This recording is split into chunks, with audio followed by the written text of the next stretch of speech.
Boleh Bang. Ustaz, mau doa. Bismillahirrahmanirrahim. Raditu billahi rabba wa bil islami dina wa bil muhammadin nabiyya wa rasulah. Allahumma ighfir lana ahsana ilaina rabbana asraf sudurana wa zidna ilman nafi'ah waj'alna min ibadikas sholihin. Assalamualaikum warahmatullahi wabarakatuh. Waalaikumsalam warahmatullahi wabarakatuh. Terima kasih ya kepada ketua kelas yang telah memimpin doanya. Baik, sebelum kita memasuki pembelajaran fisika pada hari ini, jadi Ibu ada sedikit yel-yel, jadi biar lebih semangat. Ini kan udah jam siang ya kan? Jam siang. Jadi kalau misalnya Ibu bilang fisika, semangat luar biasa gitu ya. Bisa ya? Bisa ya? Fisika, semangat luar biasa.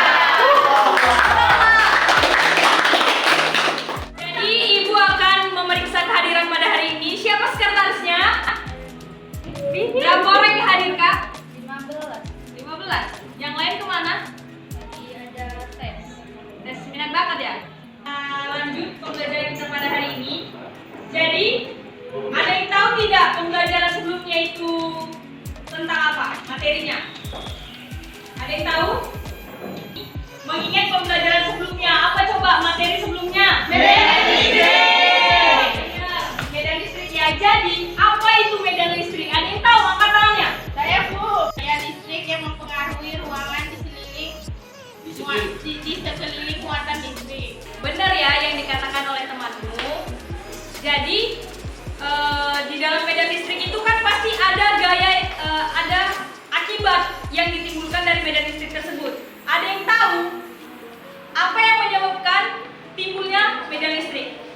Angkat tangan. Saya Ibu. Jadi penyebab timbulnya medan listrik adalah karena adanya keberadaan muatan listrik yang berjenis positif dan negatif. Jadi menurut kalian lah, medan listrik ini termasuk kebesaran apa? Saya Bu, medan listrik itu termasuk dalam besaran vektor. Ya benar ya apa yang dikatakan temanmu bahwasanya medan listrik itu termasuk salah satu contoh dari besaran vektor. Nah, ada yang tahu tidak apa itu besaran vektor? Kita kan udah belajar kan mengenai besaran vektor dan besaran skalar. Jadi, apalah itu sebenarnya besaran vektor? Ada yang tahu angkat tangannya? Saya Bu. Ya, Bang silakan. Besaran vektor adalah besar yang memiliki nilai dan arah.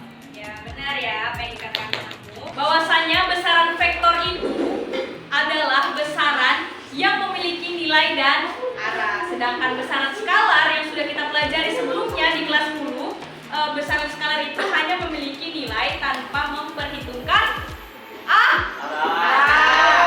Kita lanjut pembelajaran selanjutnya. Jadi kita kan sudah belajar yang namanya muatan listrik. Nah, muatan listrik itu juga terdapat di dalam medan listrik. Nah, ada yang tahu tidak konsep dari muatan listrik apabila di persoalan? Ada yang tahu angkat tangannya? Saya Bu. Di dalam medan listrik, muatan positif dan muatan negatif diabaikan dalam hitungan. Ya benar ya. Jadi di dalam muatan listrik, muatan negatif dan muatan positif yang diabaikan di dalam perhitungan. Tepuk tangan dulu untuk abangnya. Jadi materi yang akan kita bahas pada hari ini adalah mengenai potensial listrik. Nah, jadi Ibu akan menunjukkan tujuan pembelajaran kita pada hari ini mengenai potensial listrik. Yang pertama itu adalah mampu menganalisis fenomena potensial listrik dalam kehidupan sehari-hari. Yang kedua, memahami konsep dari potensial listrik. Dan tujuan pembelajaran yang ketiga yaitu mampu menyelesaikan permasalahan di dalam potensial listrik. Sebelum kita masuk pada materi potensial listrik, Ibu akan menunjukkan sebuah video yang dimana video itu merupakan fenomena kelistrikan di dalam listrik statis. Jadi kepada abang dan kakak untuk disimak video berikut yang merupakan fenomena dari kelistrikan di dalam listrik statis. Ketika hujan turun, kita sering mendengar suara gemuruh yang sangat kencang. Fenomena tersebut merupakan fenomena alam yang biasa dikenal sebagai petir. Lalu, apa itu petir? Bagaimana terjadinya petir? Dan apakah petir berbahaya bagi manusia? Mari kita simak penjelasannya. Petir adalah gejala alam yang biasanya muncul pada musim hujan saat langit menunjukkan kelihatan cahaya saat yang menyebalkan. Beberapa saat kemudian disusul dengan suara menggelegar yang disebut gun. Perbedaan waktu kemunculan ini disebabkan adanya perbedaan antara kecepatan suara dan kecepatan cahaya. Petir adalah fenomena alam yang biasa kita analogikan dengan sebuah kapasitor berukuran super besar. Proses terjadinya muatan pada awan karena dia bergerak terus-menerus secara teratur, dan selama pergerakannya dia akan berinteraksi dengan alam lainnya sehingga muatan negatif akan berkumpul pada salah satu sisi, sedangkan muatan positif berkumpul pada sisi sebaliknya. Jika perbedaan potensial antara awan dan bumi cukup besar, maka akan terjadi pembuangan muatan negatif dari awan ke bumi atau sebaliknya mencapai keseimbangan. Tersambar petir tentu adalah hal yang mengerikan. Kecepatan menyambar bumi yang mencapai 300.000 km/jam dapat membawa energi sebesar energi yang dihasilkan sebuah reaktor nuklir. Meski demikian, kemungkinan kita seumur hidup dapat tersambar petir adalah 1/12.000, menunjukkan bahwa manusia juga tak luput dari target sambaran kilat. Meski kemungkinannya kecil, dari statistik yang ada, kira-kira ada 500 orang di dunia yang tersambar petir tiap tahunnya. Dari angka ini ternyata 90% diantaranya selamat. Nah, abang dan kakak kan sudah melihat video yang udah ibu paparkan. Jadi di dalam fenomena kelistrikan atau listrik statis yang ibu berikan, yaitu adalah fenomena petir. Nah, ada yang tahu tidak apa itu gejala petir? Petir adalah gejala alam yang muncul dalam hujan yang merupakan salah satu fenomena dari kelistrikan yang memunculkan kilatan dalam awan tersebut dan mengeluarkan suara gemuruh. Ya, benar ya. Jadi benar yang dikatakan oleh temanmu bahwasanya fenomena petir ini dia terdapat kilat atau dia merupakan gejala fenomena kelistrikan yang dia berupa kilat dan dia bersuara gemuruh, ya kan? Nah, setelah kalian menonton video ini, ada yang bisa nggak menganalisis video fenomena petir yang sudah ibu paparkan? Bagaimana bisa terjadinya petir di awan? Petir bila terkena awan yang saling berkumpul, maka terbentuklah elektron bebas. Kemudian awan itu berkumpul satu sama lain. Benar ya, apa yang dikatakan teman-teman.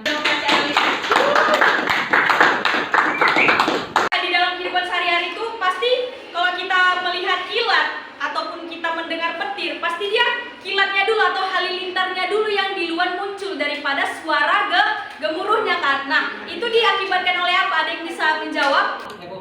Karena perbedaan waktu kemunculan petir kilat dengan suara, karena adanya perbedaan kecepatan suara dan kecepatan cahaya. Ya, benar. Jadi setelah ibu memaparkan video mengenai fenomena petir di dalam listrik statis, kita masuk pada materi potensial listrik yang dimana di dalam potensial listrik itu disimbolkan dengan huruf V atau biasanya disebut dengan tegangan, dan satuannya itu adalah volt. Jadi potensial listrik ini sebenarnya adalah energi potensial listrik tiap satu satuan muatan. Jadi ulangi ya, potensial listrik adalah energi potensial listrik tiap satu satuan muatan, di mana potensial listrik ini termasuk di dalam besaran skalar. Besaran skalar itu merupakan besaran yang hanya memiliki nilai tanpa memperhitungkan arahnya. Jadi kita lanjutkan ya. Konsep dari potensial listrik itu sebenarnya adalah potensial itu bekerja pada suatu titik. Nah, di sini ibu misalkan ada titik P dan ada muatan positif. Nah, di dalam contoh ini kan ada sebuah titik dan ini ada sebuah muatan. Di mana konsepnya tadi bahwasanya potensial listrik itu bekerja pada suatu titik. Rumus potensial listrik itu dirumuskan dengan V sama dengan K dikali Q per R, di mana V merupakan potensial listrik atau satuannya adalah volt, di mana K itu merupakan konstanta yang sudah menjadi ketetapan, yaitu konstanta Coulomb 9 dikali 10 pangkat 9 Newton meter kuadrat per Coulomb kuadrat, di mana Q merupakan muatan dan R merupakan jarak dari muatan yang satuannya adalah meter. Nah, ibu akan memberikan contoh soal dari potensial listrik. Perhatikan gambar, ada dua buah muatan, di mana dua buah muatan ini ada muatan positif dan muatan negatif. Dan di mana muatan positif dan muatan negatif ini terhadap titik A. Ingat konsepnya bahwa potensial listrik itu merupakan potensial yang bekerja pada suatu titik. Jadi misalkan ibu punya Q1 di muatan yang positif, yaitu Q1-nya 4 dan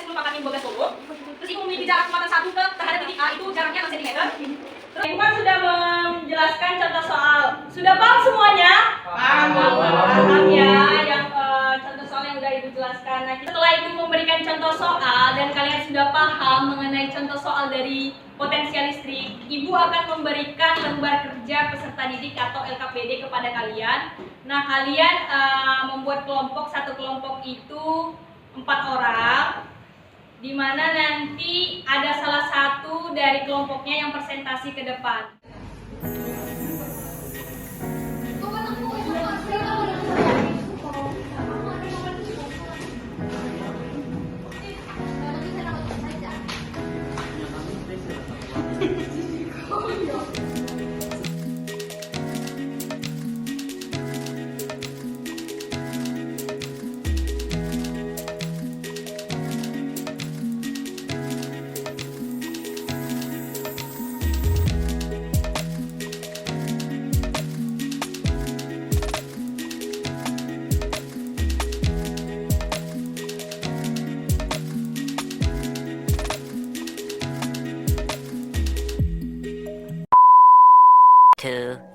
Years later. Udah siap kan LKPD-nya? Sudah.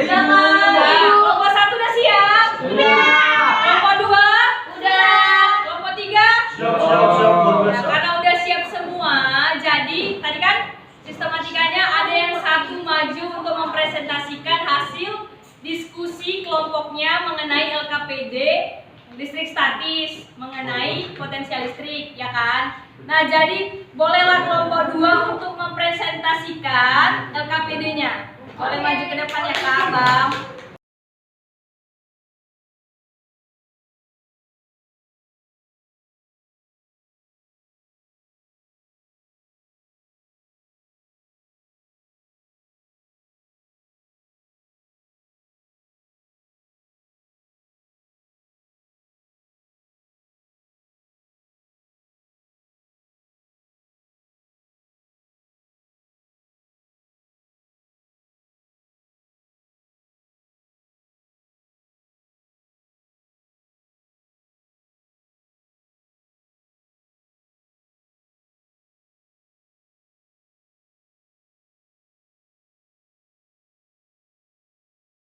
Dari pembelajaran kita hari ini, kesimpulan yang dapat kita ambil adalah potensial listrik adalah energi potensial listrik tiap satu satuan muatan, di mana potensial listrik ini merupakan besaran skalar, di mana besaran skalar merupakan besaran yang hanya memiliki nilai tanpa memperhitungkan arah. Di mana rumus potensial listrik itu adalah K dikali Q per R, di mana K merupakan konstanta Coulomb, Q merupakan muatan, dan R merupakan jarak terhadap muatan. Di mana kesimpulan yang selanjutnya mengenai fenomena kelistrikan, di mana yang udah Ibu jelaskan atau Ibu paparkan mengenai video